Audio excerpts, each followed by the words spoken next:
히브리서 6장 4절에서 12절까지 보십시다. 4절에서 12절입니다. 한번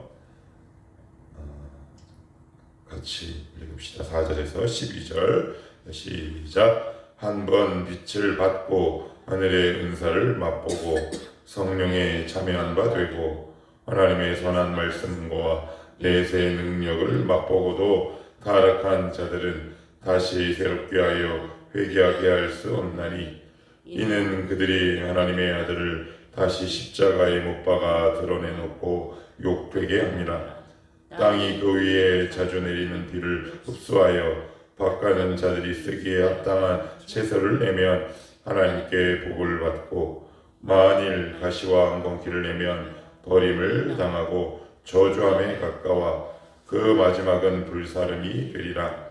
사랑하는 자들아, 우리가 이같이 말하나 너희에게는 이보다 더 좋은 것 곧 구원에 속한 것이 있음을 확신하노라. 하나님은 불의하지 아니하사 너희 행위와 그 이름을 위하여 나타낸 사랑으로 이미 성도를 섬긴 것과 이제도 섬기고 있는 것을 잊어버리지 아니하시느니라.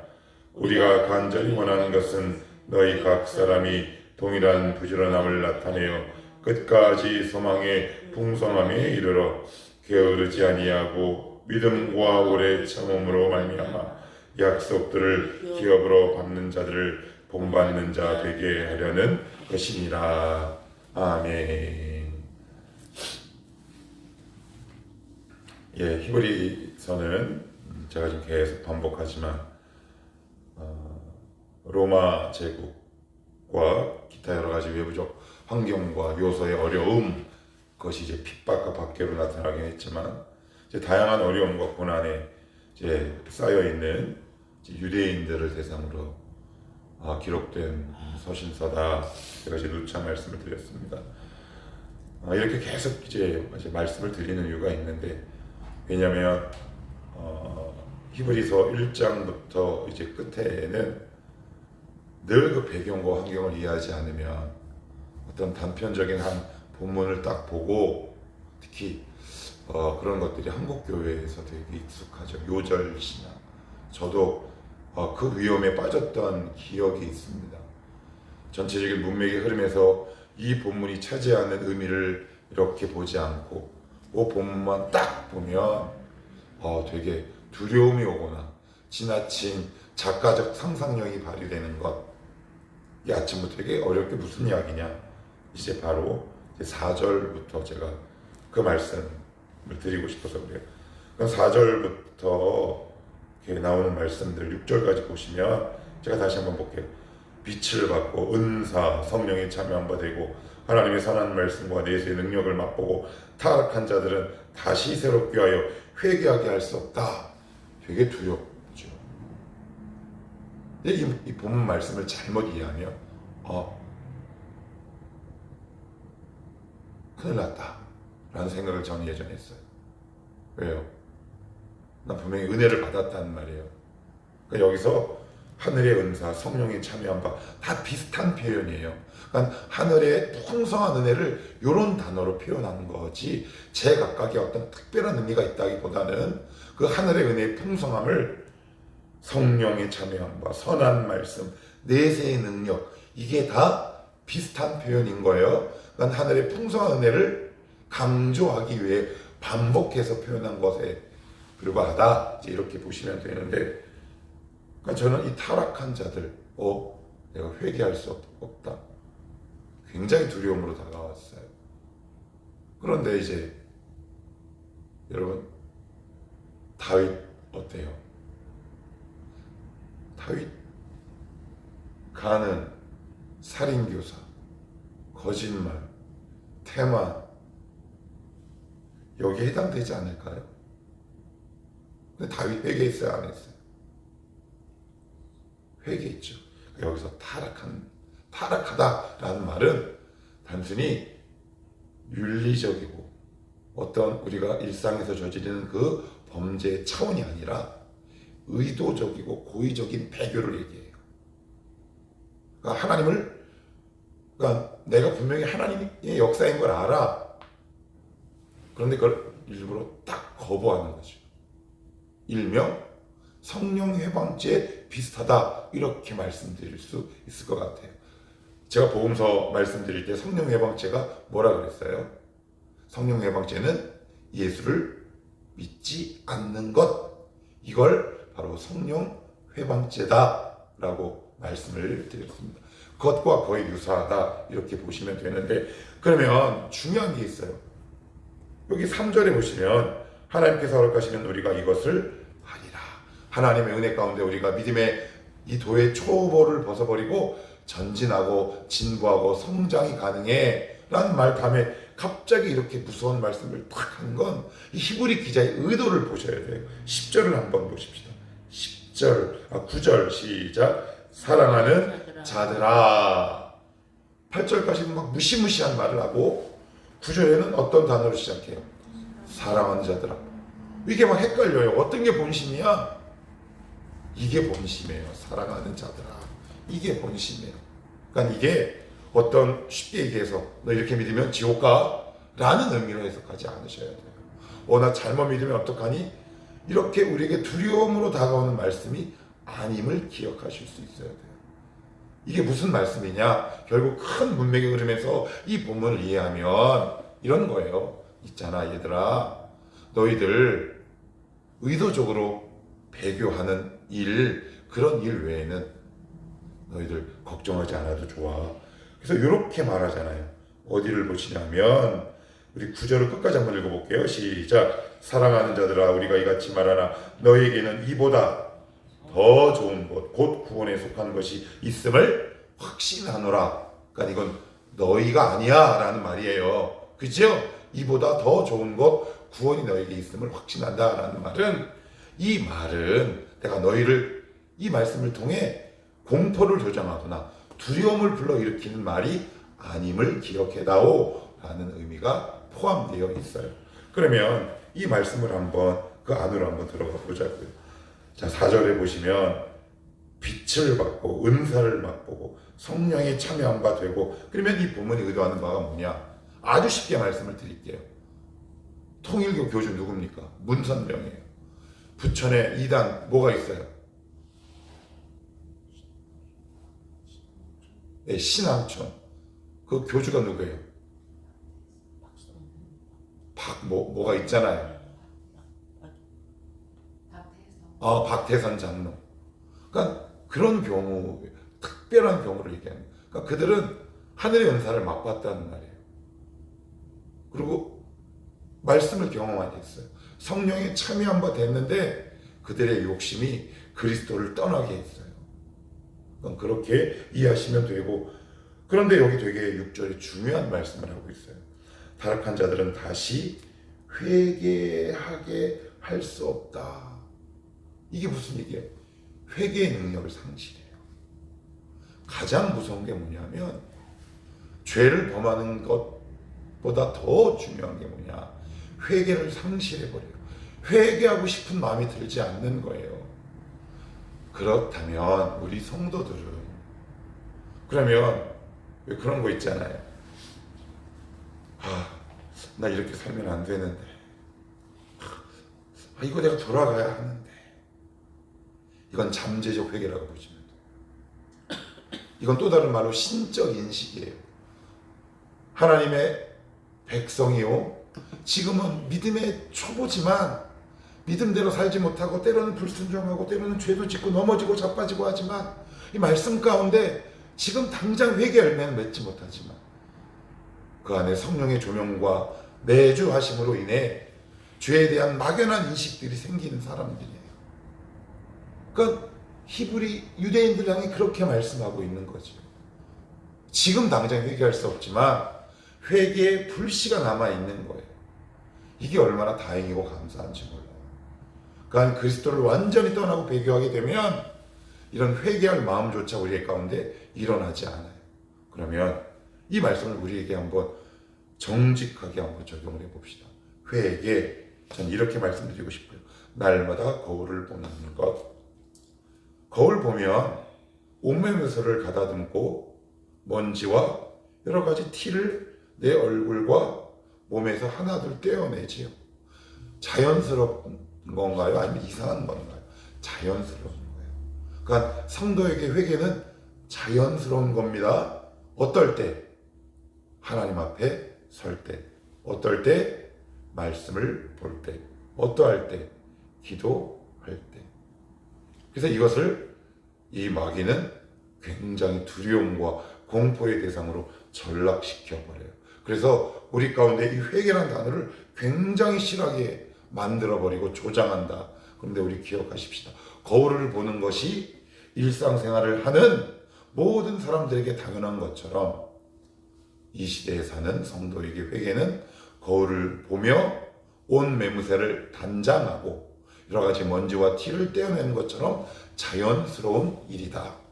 그러니까 하나님께 가까이 가면 우리의 부족한 것, 죄성, 여러 가지 예전에 불순종했던 모든 것들이 자연스럽게 드러나고 거기서 그 죄를 멀리하게 되는 이 모든 것들은 이상한 것이 아니라 자연스러운 것이다. 그러니 회개할 수 있다는 것은 무엇보다 내가 성도라는 증거요. 내가 바로 하나님의 자녀라는 증거인데 이 회개는 이상하거나 두려움이나 공포가 아니라 자연스럽게 나타나는 믿음의 열매라고 성경은 말씀하고 있는 거다. 그 정도로 우리가 정리를 하면 좋을 것 같고요. 자, 그리고 9절에 보시면 사랑하는 자들아 우리가 이같이 말하나 너에게는 이보다 더 좋은 것 곧 구원에 속한 것이 있음을 확신하노라. 너희에게는 이것과 비교할 수 없다.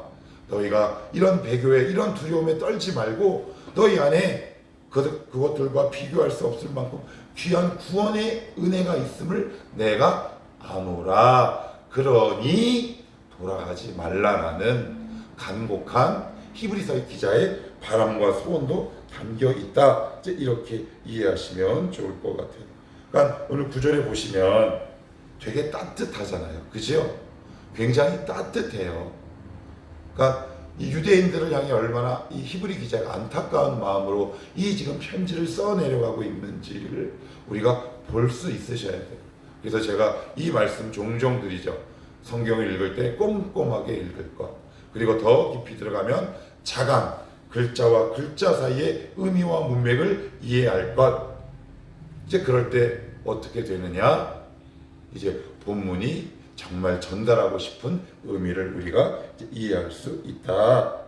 자, 계속해서 보시면 10절에 하나님은 불의하지 아니하사 너희 행위와 그의 이름을 위하여 나타낸 사랑으로 이미 성도를 섬긴 것과 이제도 섬기고 있는 것을 잊어버리지 아니하시느니라.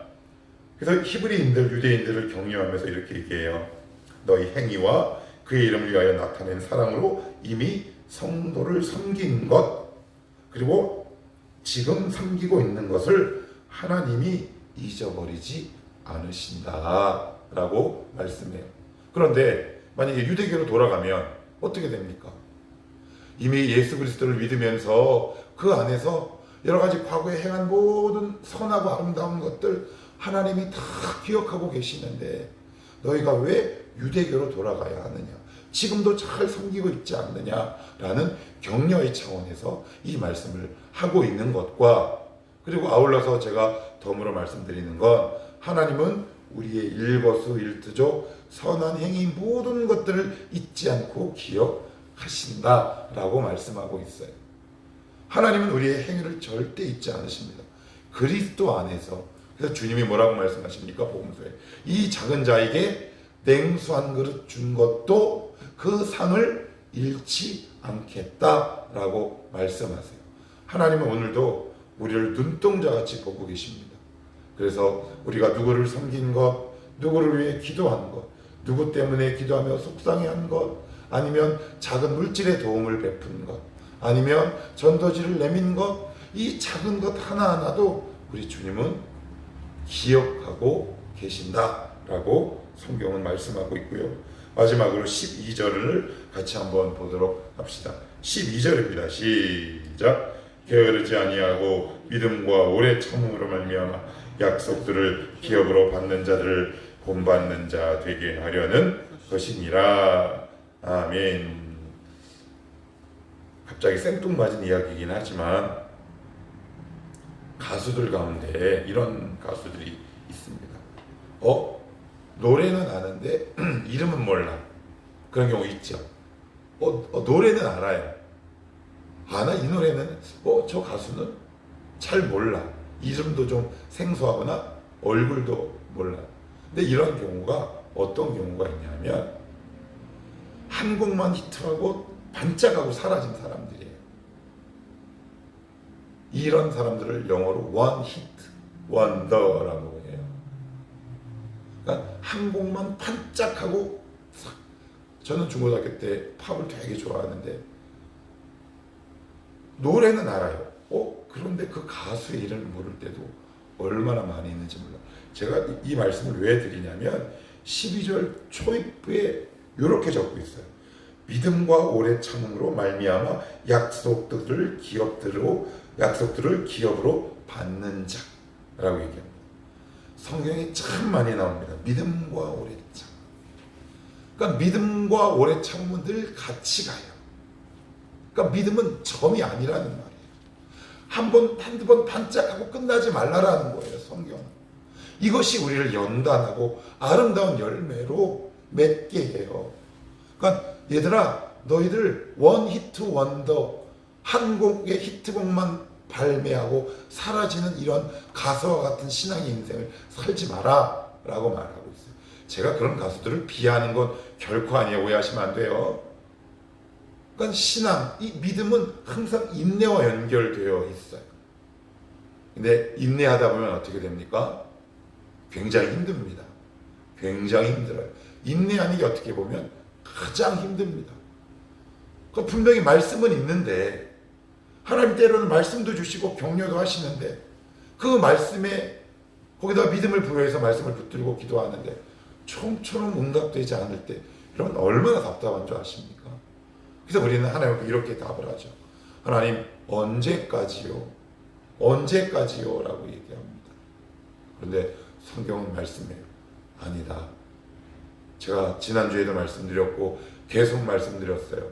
가장 고귀한 것, 소중한 것은 응답이 오래 걸린다. 소중한 것일수록 하나님이 알게 하시기 위해 우리의 믿음의 열매를 주시기에 앞서 오래 연단하세요. 우리 꼭 기억하시면 좋을 것 같아요. 믿음과 오래 참음은 항상 같이 가요. 그래서 우리가 잘 알고 있는 그 유명한 복음서가 있잖아요. 사랑은 언제나 오래 참고. 근데 조금 번역이 약해요. 영어 번역은 이렇게 되어 있어요. Love is long suffering. 오래 고통. 오래 참으면 고통스럽죠. 그런데 그 과정에서 우리의 믿음이 정말 빚어집니다. 그러니까 눈에 띄는 열매는 당장 오지 않는데 하나님은 항상 우리의 내부에서부터 열매를 맺게 하세요. 그러니까 우리는 항상 이걸 원해요. 하나님 이거 해결해 주시옵소서 라고 하는데 이 믿음이라는 건 오랜 시간을 통해 우리 안에 정금처럼 빚어지죠. 그러니까 이 순서를 항상 기억하실 수 있어야 돼요. 하나님 이것을 보게 하옵소서. 그래야 눈에 보이는 것을 주셔도 그것 때문에 하나님을 떠나거나 믿음에 방해가 되지 않기 때문에 그래요. 제가 다시 한번 읽어볼게요. 게으르지 아니하고 믿음과 오래 참음으로 말미암아 약속들을 기업으로 받는 자들. 예, 이게 바로 우리랍니다. 그러니 어떻게 해요? 신앙은 점이 아니니, 신앙은 일회성이 아니니 오늘도 너희들이 오래 참음으로 반드시 하나님이 응답하시니 그 과정을 승리로 바꾸라. 성경은 이렇게 말씀하고 있습니다. 우리가 오래 참음으로 승리할 수 있게 되기를 원하고요. 믿음으로 승리하는 우리의 삶이 되었으면 좋겠습니다.